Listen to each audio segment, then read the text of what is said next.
Hi, welcome to my channel, Poor Boy Creations. Today I'm going to show how I prepare a canvas to be used on my spinner.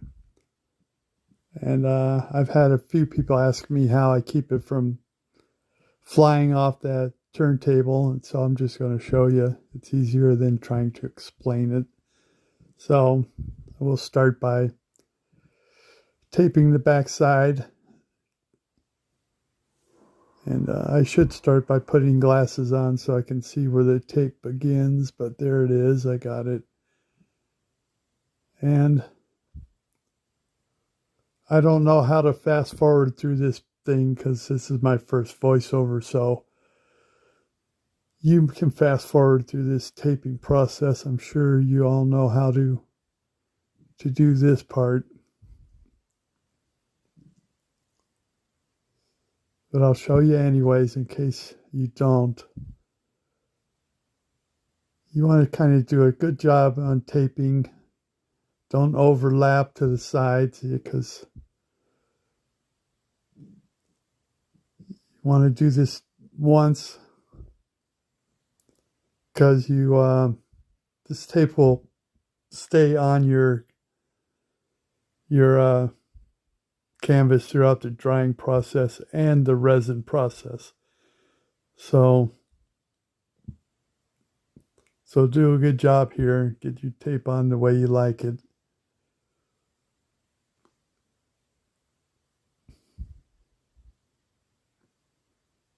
Yeah, that didn't take too long. All right.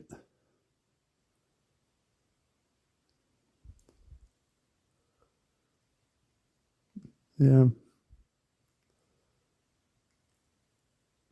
So the spinner I use,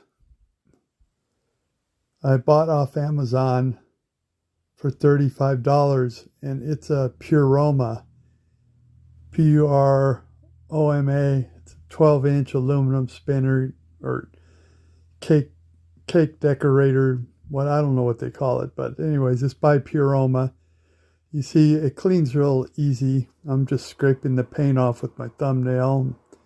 It'll clean up with the Scotch-Brite real easily. So before using it, I'll put aluminum foil on the top and on the bottom to keep it clean, as clean as I can. It's a messy art form we have chosen.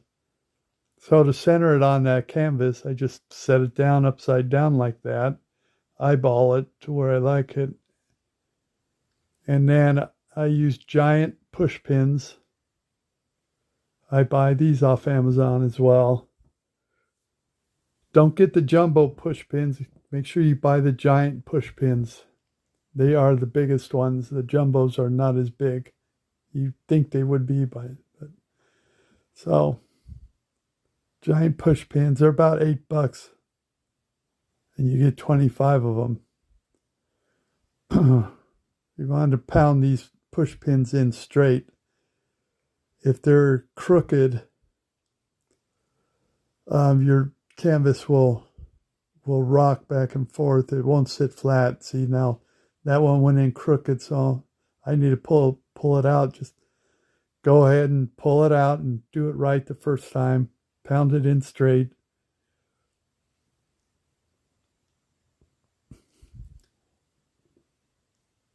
Okay, because like I said, these will stay in your canvas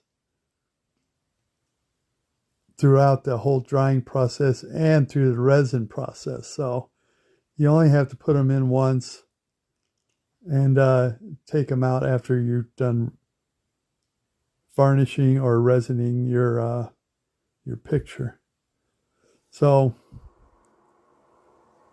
and then I like to keep them as far from the edge as I can. You know, you can get about a quarter inch in from the edge. That'll just make it easier to, when you clean your edges up after you pour your paint, it'll make it easier to run your fingers along the underside. And that's about it. That will not come off.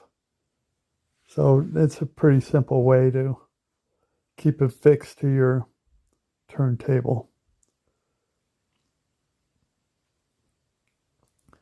And then I always spray the backside with water.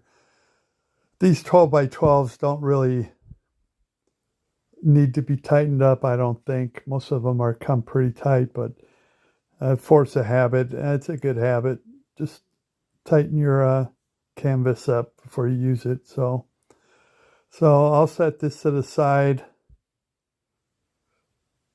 And while I prepare my other canvases or paint or whatever, let it dry and tighten up. Now, if you want to do a bigger canvas, I have these MDF boards that I have pre-cut. This one is pre-cut for a 16 by 20 canvas, and I've got the push pins already inserted. And you have to pre-drill this wood, this MDF, before you pound those push pins in, or you will shatter the plastic on the push pin. So make sure you pre-drill those. And then you take your canvas and it'll sit right on top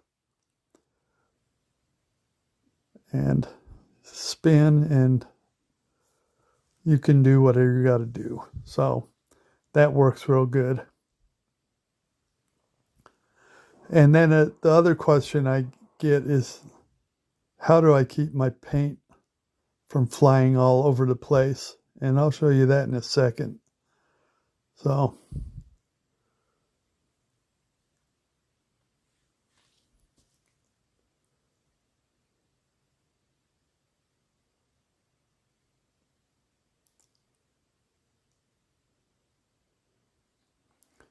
what I got, I buy this foam board at the dollar store, and it comes in a 2 foot by 30-inch sheets, and I cut them down to 8 inches wide, and it cuts pretty easy. It cuts easier than cardboard.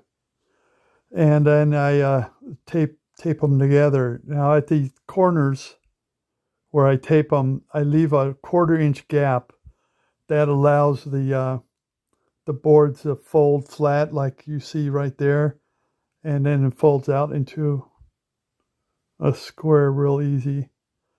This one I got so it fits my table, and I also can get a 16 by 16 or 16 by 20 canvas to spin inside of that too. So it's pretty big, and you can reach over easily and do your work. Then it just folds up flat, and it lives on the top of my table there, out of view of the camera.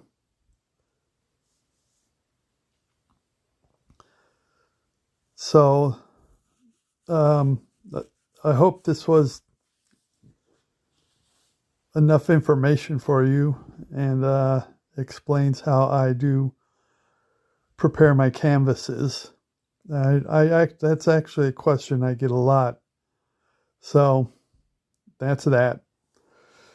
I love you guys. Peace out.